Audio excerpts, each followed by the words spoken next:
Hey, hi, hello. Welcome to Diana Emerson today. We're listening to An Unexpected Killer. You could see blood strewn across the floor. You could see a shattered shower door. So the bullets had gone through the shower door. Initially thought of as a suicide, it quickly becomes clear that this is a suspicious death. If you're going to shoot yourself, you're probably not going to do it 9 times. The victim is a man called Lanny Horowitz. It became apparent very quickly that Mr. Horowitz had not killed himself. Police narrow down their suspects and begin to build a comprehensive case. You have to look for all the little pieces of the puzzle. Do things add up? I'm sure most people driving by these multi-million-dollar homes probably don't assume that it's armed like a fort, a military fort. But in this case, it was. I mean, there were 26 guns in this house. This is the story of Lanny Horowitz, his complicated life, and how he died in violent circumstances. For someone else to do that to a person, the amount of bullets that were fired at Lanny says that there was some potential pent-up emotion that just burst out.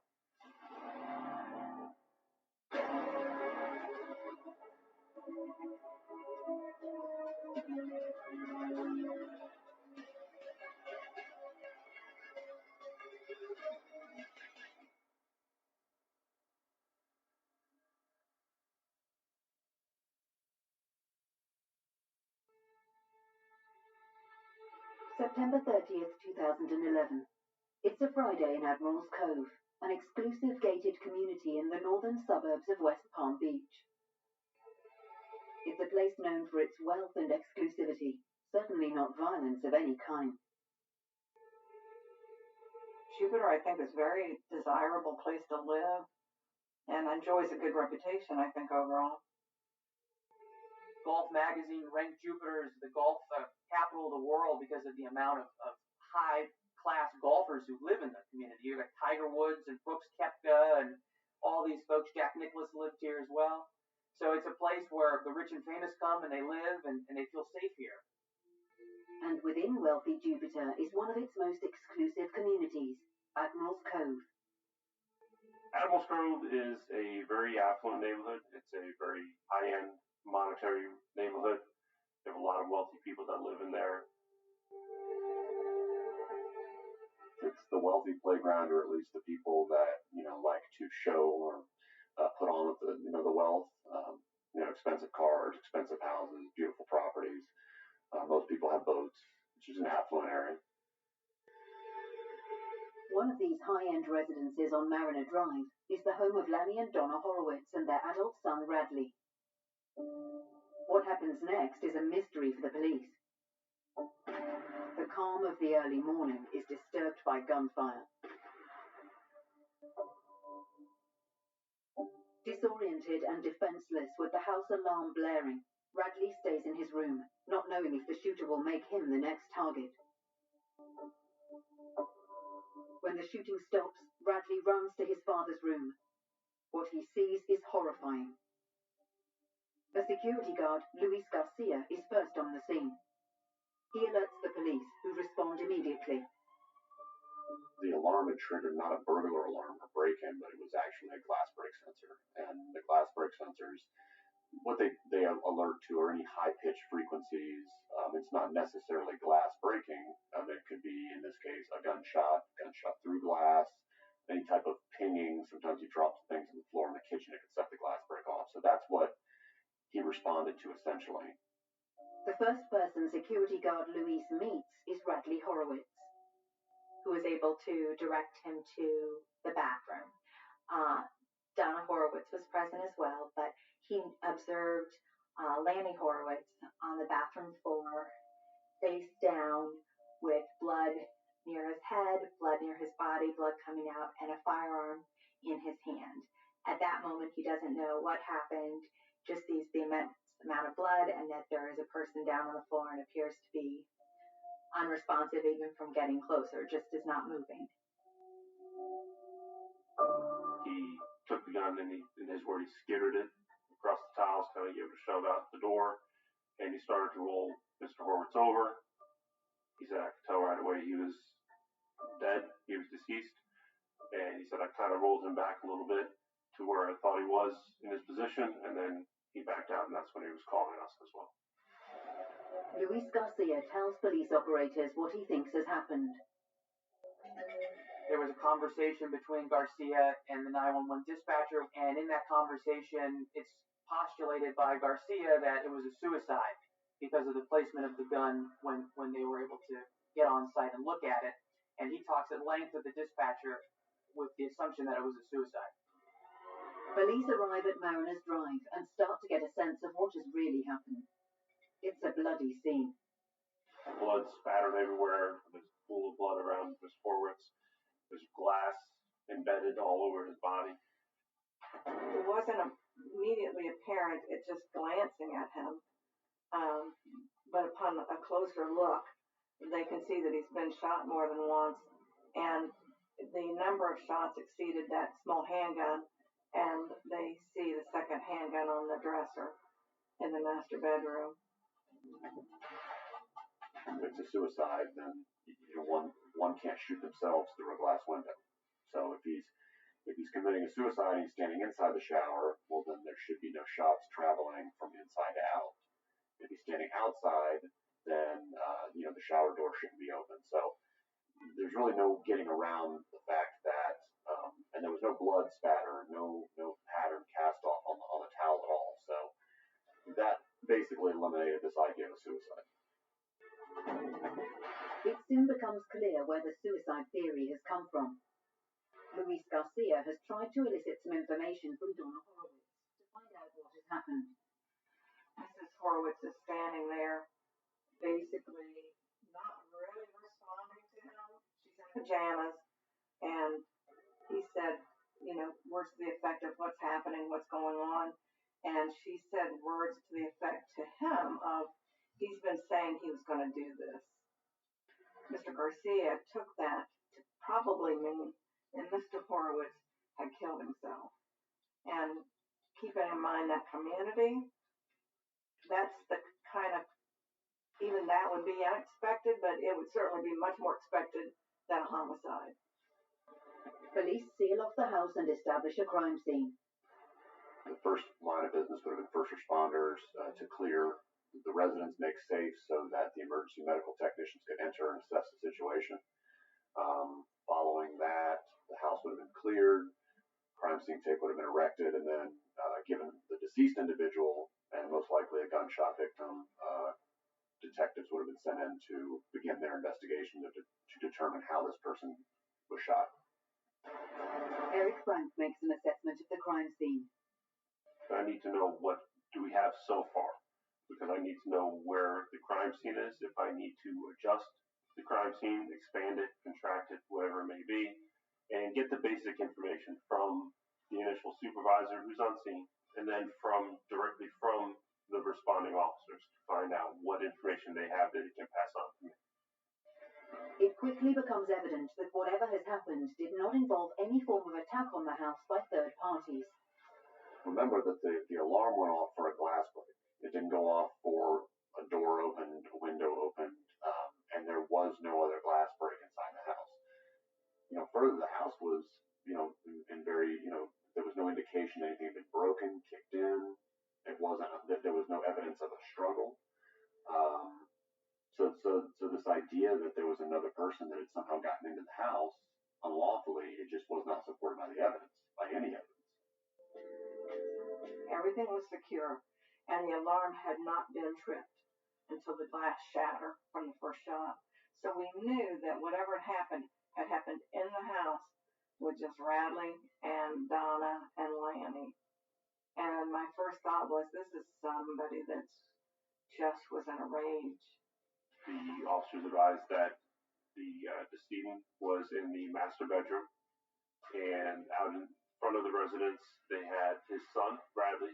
I briefly introduced myself to them, and then as a proper investigation needs to be done, now that I have the basic information, we then need to take a look at the scene independently of what's being been told to kind of get an eye view of what occurred.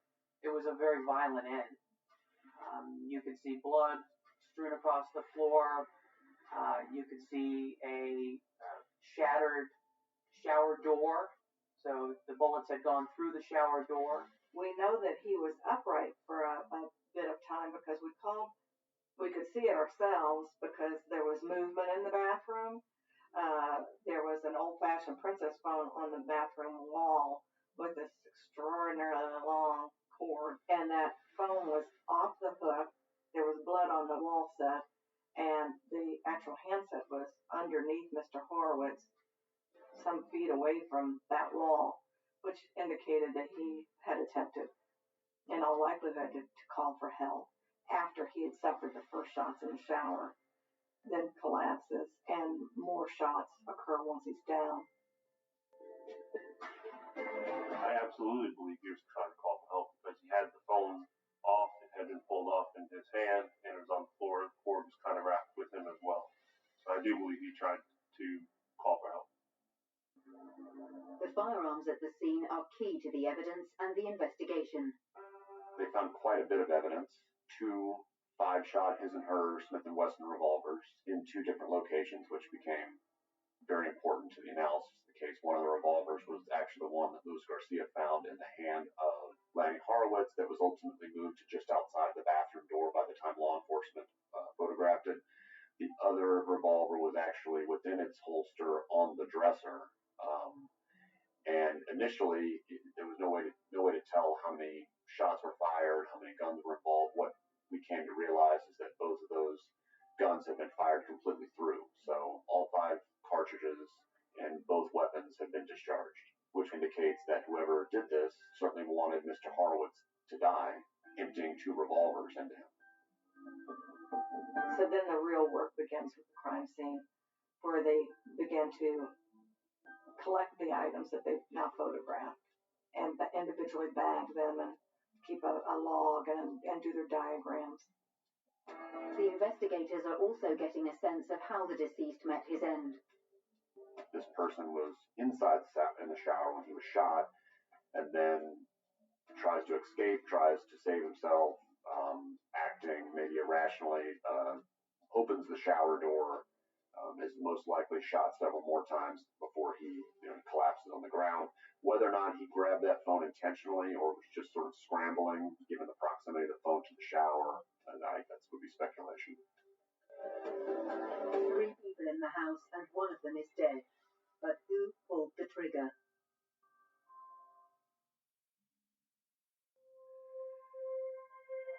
Lanny Horowitz is dead on the floor of his mansion. He has died from 9 gunshot wounds fired at close range. Police begin to focus on the 3 people in the house at Admiral's Cove and soon discover some very complicated relationships. Lanny and Donna first meet in the 1960s in their home city of Buffalo. It's clear that Lanny is making a success of his life, and marriage to the attractive Donna Carnevale is another addition to his glamorous lifestyle. Donna Horowitz met Lanny Horowitz at a very young age. She was 14 years old, and she met Lanny. They originally were both from Buffalo, and that's where she met. They started their relationship very young and got married. By all accounts, they were, very happy younger in life. I mean, you see these photos of them together, they look like a perfect pair. Lanny wasn't an attorney, a practicing attorney, had his law degree, but he made most of his money in real estate. So he was kind of a jet-setting kind of guy, had a father who was a successful businessman who helped him get into the real estate business at a young age, and he learned a tremendous amount about that from his dad. And in a lot of ways, a great American success story. I mean, he was able to build a good business and make a good living for himself and his wife and son. This happy family, and they appeared to be affluent. They did things that affluent people did. At one point, Lanny was certainly making very good money doing real estate deals. Donna was not a country bumpkin by any stretch of the imagination. I mean, she came from her own family that had some privilege. I mean, They weren't the Rockefellers, but her father was a successful athlete who had a long career in baseball and actually played professional basketball for a year. So he was a very good athlete. And so because of that, she also, in addition to Lanny's success, she herself had her own money and her own source of money that they would use. The Horwitz family had a glamorous lifestyle. They were able to do whatever they wanted. They could travel the world. They had boats and beautiful cars, and were able to live a lifestyle that most of us can only dream about. They had a child named Radley Horowitz. That was their one child.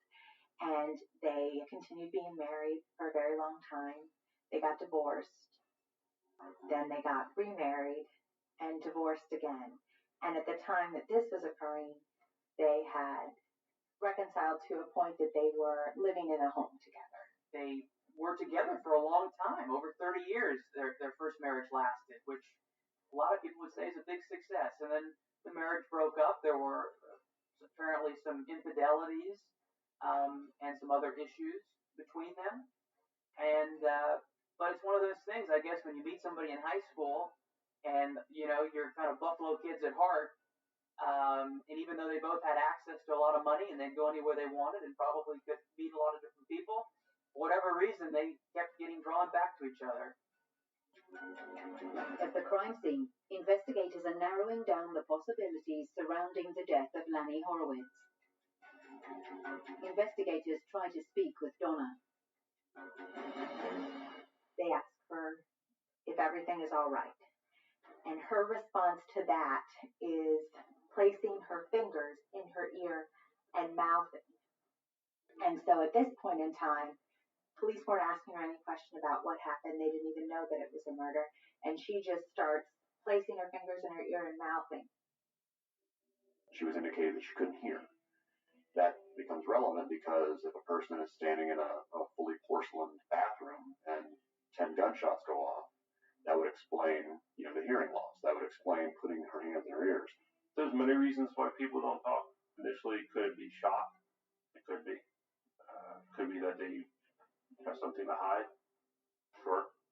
There's many reasons why people don't talk. Lanny and Donna's 37-year-old son, Radley, is more forthcoming with information. I went into my vehicle. Bradley absolutely agreed to speak to us on scene. He wanted to give us talk and have his side of what happened that he's telling us. So we go inside my vehicle and we start a recorded interview. Myself, Detective Ozak, and Radley.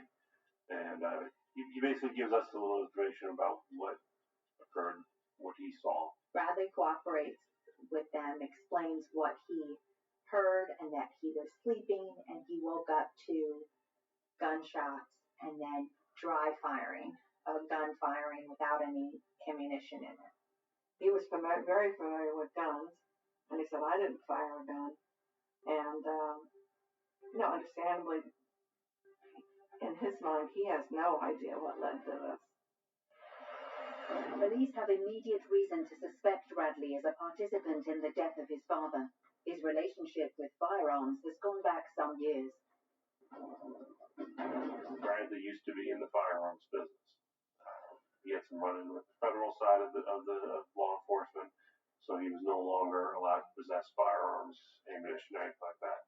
He was charged by the federal government for gun sales, so that he was doing things, selling a gun without the proper procedure, and he was convicted of that. You find a large amount of weaponry and a large amount of ammunition, and certainly, you want to take a look at who may be the owner or who may be the operator of those things. We found a couple large bunker-type Connex bins that were filled with long guns, handguns. There was some ammunition there. In the closet downstairs in the hallway, in the back of the closet, there were tens of thousands of rounds of ammunition in the ammunition cases and all that. Which initially, when you're finding all this, the normal person does not have that much ammunition. I'm sure most people driving by these multi-million-dollar homes probably don't assume that it's armed like a fort, a military fort. But in this case, it was. I mean, there were 26 guns in this house, and the family certainly had an interest in weaponry. This is Florida. It is a gun state. So we're never surprised when we find firearms and ammunition in someone's home. In large volumes like that, not quite as normal, but we do find them often down here. He would be someone I would consider to be very knowledgeable about firearms as well. So sometimes people say I heard gunshots and it was just a hammer drill or someone dropped something. In this case, he's saying it's two gunshots, so we take that and know that it's more than likely it was two gunshots. Bradley also tells investigators what he has witnessed. He goes out, he hears his mother screaming, he goes to their bedroom door area, from the living room to their bedroom door, and you can see into the bathroom, you can see his father on the floor, and he then goes and turns the alarm off. It's now clear Radley is unlikely to be in the frame for the murder. The only other person in the house that night was Lanny's wife, Donna.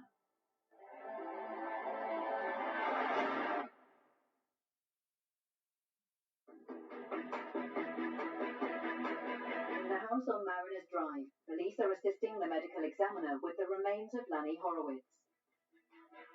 We assist the medical examiner in moving Lanny from that bloody room out onto sheets that were laid out and onto those sheets. And once there, that's when the medical examiner, with his examinations, that's when we really started seeing the physical injuries that had occurred to Lanny. The obvious multiple gunshot wounds that he had sustained in the struggle that occurred in that bathroom. So now it just fortified that this was in fact a homicide, that there were so many bullet wounds and injuries to him.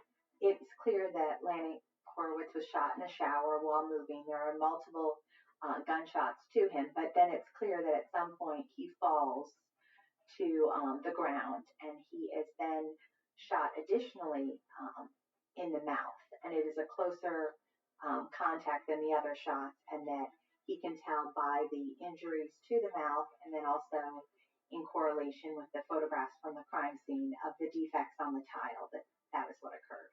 And what this told me is that the shooter had stood directly over him and shot straight down through Lanny, at Lanny. The bullets went through Lanny and hit that tile. So this, again, even more fortified that this in fact was a homicide, that this was an execution of Lanny Horowitz. I mean, that's pretty next level anger. It is clear also that the shooting impacts on others living in this wealthy community. You can only imagine the neighbor's shock. You have to just think about it. I mean, you live in this opulent place, you think you're protected, and then it turns out that you're not. Yeah, you're not totally safe. It must have been a shattering feeling and recognition for them that anything can happen to anyone at any time. Detectives now quiz Radley again about the circumstances of the incident.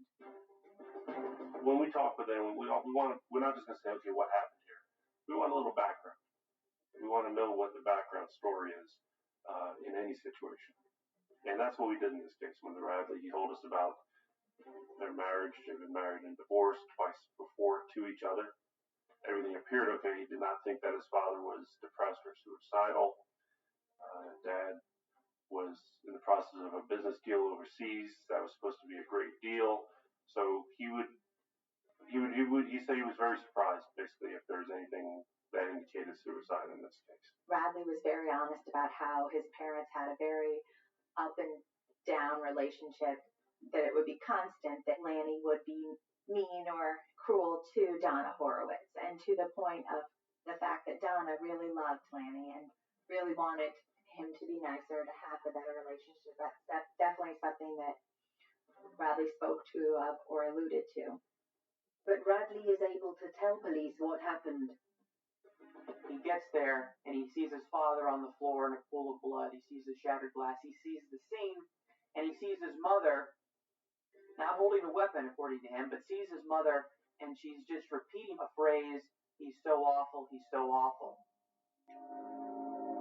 This is where Bradley now is knowing that his mom shot his dead. It appears the argument between Donna and Lanny is over the future of their relationship. Radley told us that he remembers there being sort of yelling, loud screaming back and forth between his parents, and believed the loud slamming of the doors or some of those things. So, Radley ultimately went to bed and then was woken up by the gunshots. But Radley's account is that it sort of came to a head that night, and that was evidenced by the luggage on the floor. That Lanny was packing his things. He had his to-go bag ready. So in this moment of, okay, we're going out and we're going to have dinner the night before, Radley sort of took it as, okay, maybe mom and dad are going to get back together. Donna certainly took it as, hey, we're going to get back together. But then now the rug gets pulled out from under everybody.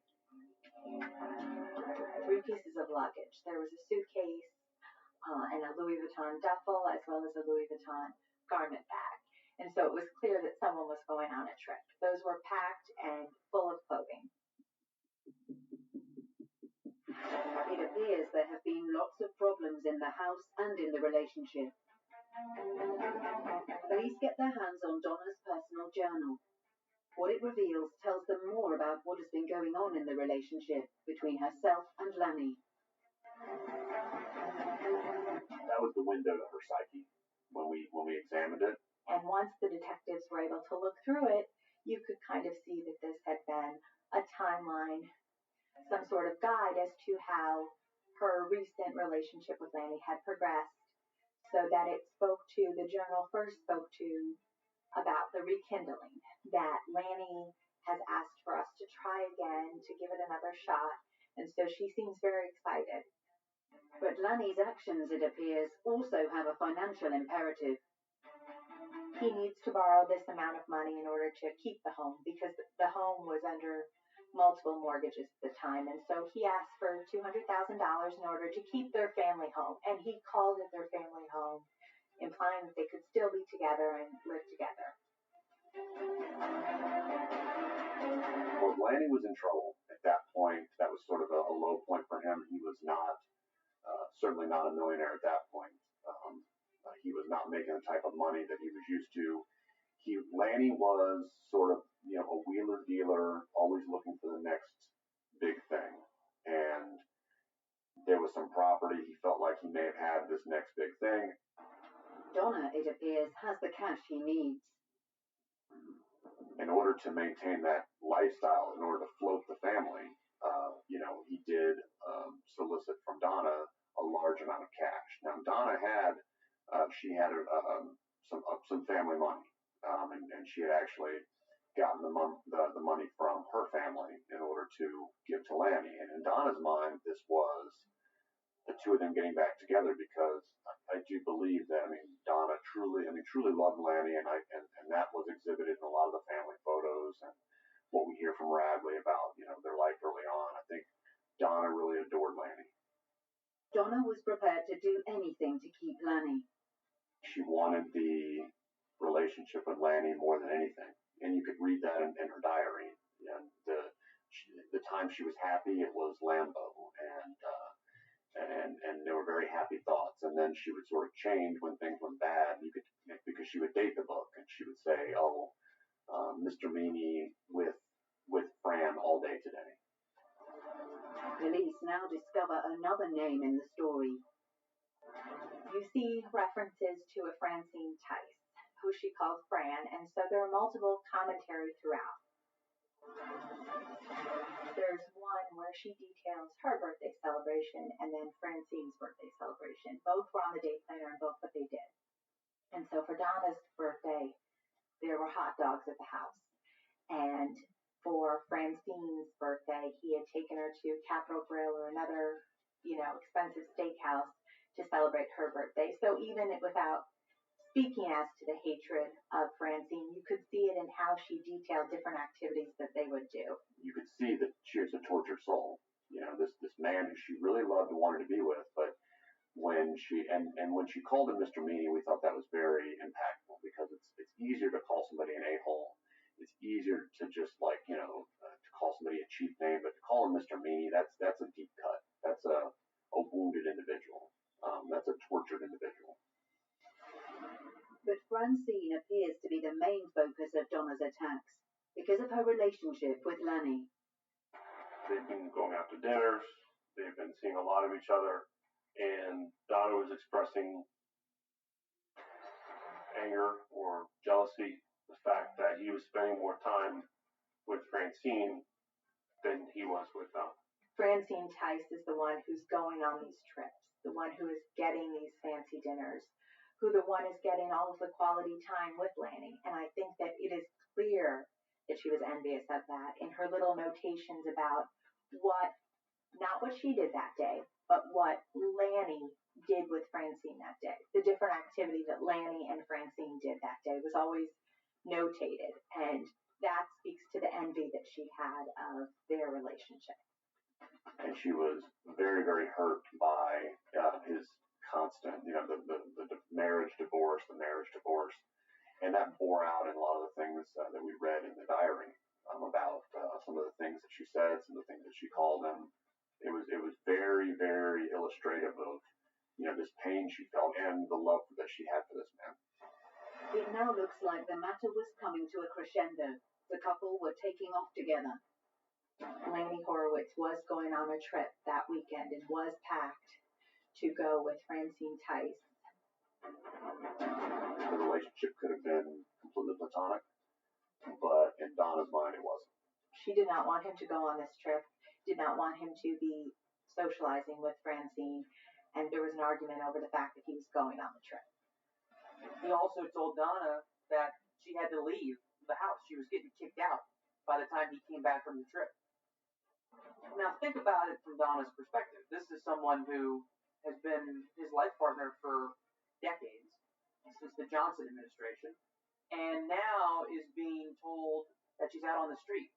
And the bigger indignity of it all is the fact that she's the reason why he's still in the house. The next question appears to have been a simple one for Radley to answer. We would have asked him straightforward, do you believe that your mother killed your father? He believed she did. Yes. On October 6th, Donna is charged with first-degree murder with a firearm. Police are now convinced she had the opportunity and she had the motive: jealousy. We just needed that one good thing, that one supporting information that supported all the physical evidence, the forensic evidence, and the diary, everything that we had found on scene. And having that final conversation with Radley was pretty much what that final piece of the puzzle that we wanted, filled in those little things that we needed to see. At that point in time, as Radley was already leaving the police department, we already had Donna under surveillance. We had the residences under surveillance of where she was located, and the call was made, put her in custody at this point.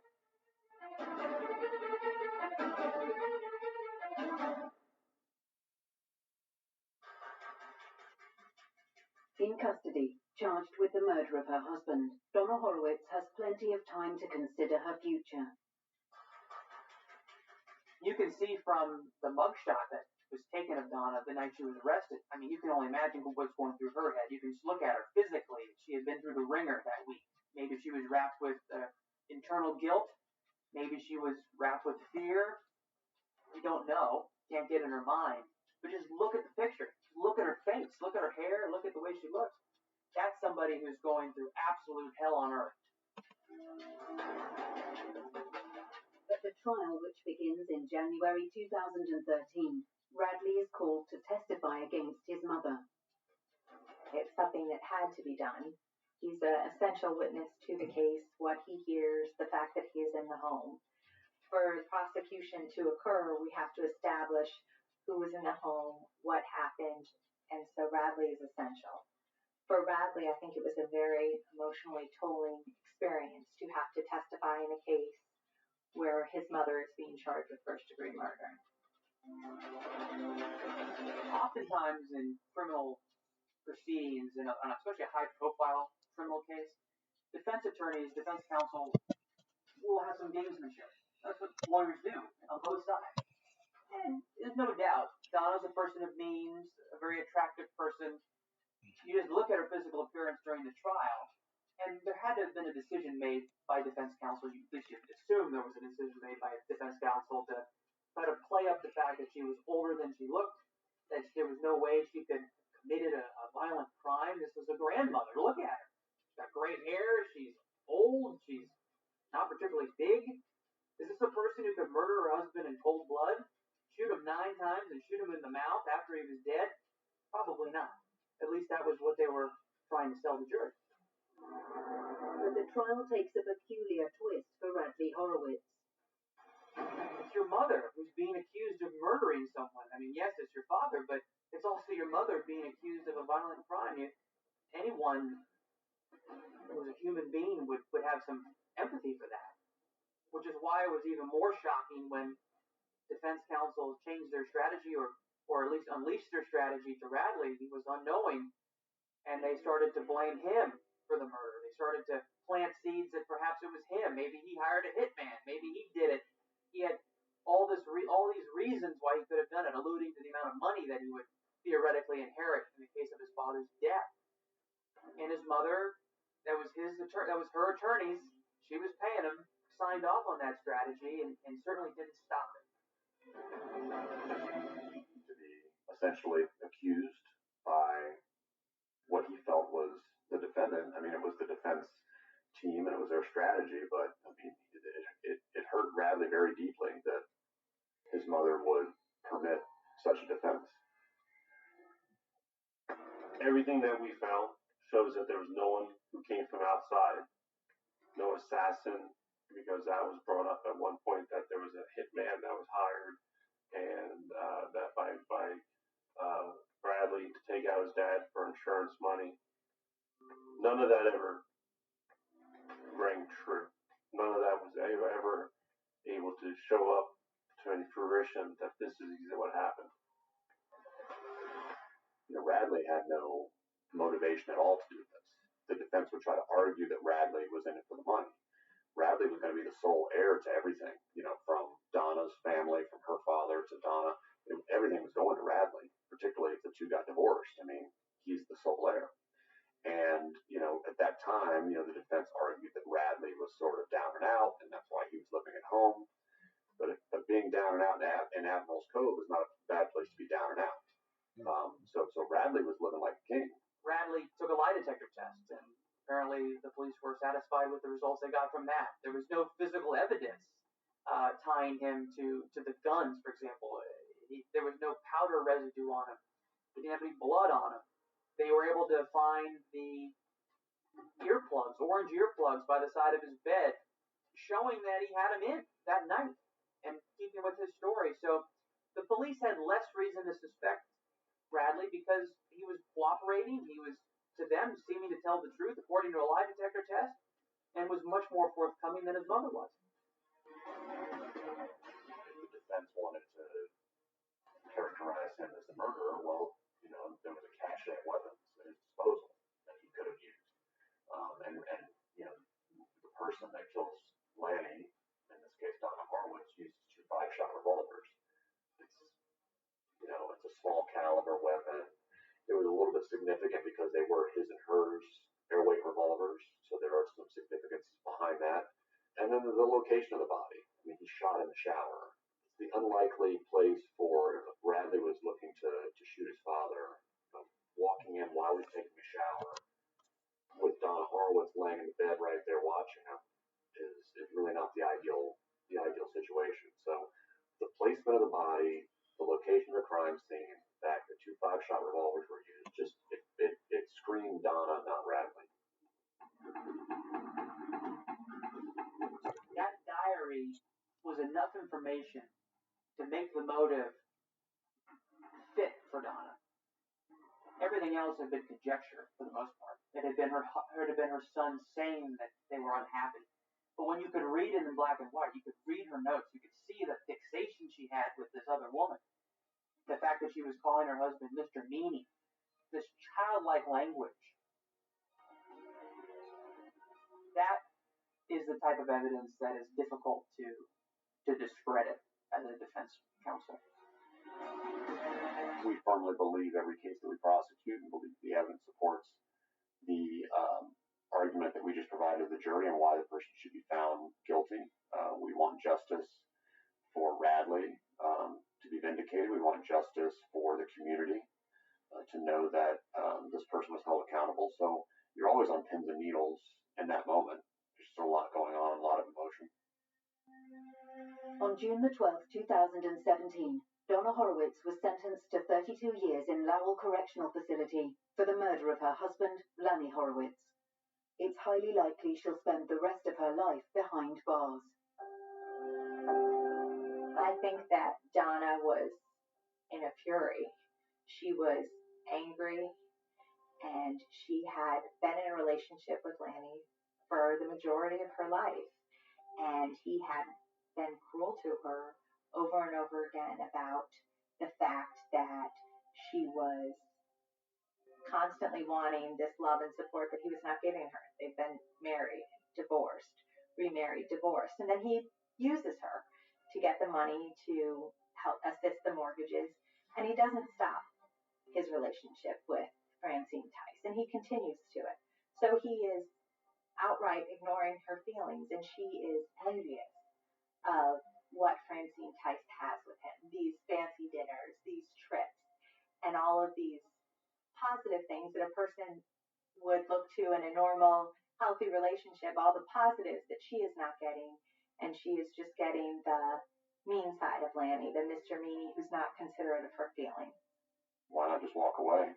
But maybe at that point she had just had enough and walking away wasn't an option. So does the trial provide a resolution for the Horowitz family? There's no way that justice could be had. Some could argue what the injustice is, but from the narrow definition of a murder, how do you ever get justice back from that? It's impossible. You look at the aggrieved parties. You look at Radley. How can he ever receive justice? His father's dead. His mother threw him under the bus and allowed her defense attorneys to claim he was a murderer. How do you ever go back from that? There's no way. There's no justice that can be had there. His whole existence has been shattered. For his family, it's shattered. You have a whole family that no longer have grandparents. He doesn't have parents. Friends who are without their companionship. There can be no real justice, I don't think.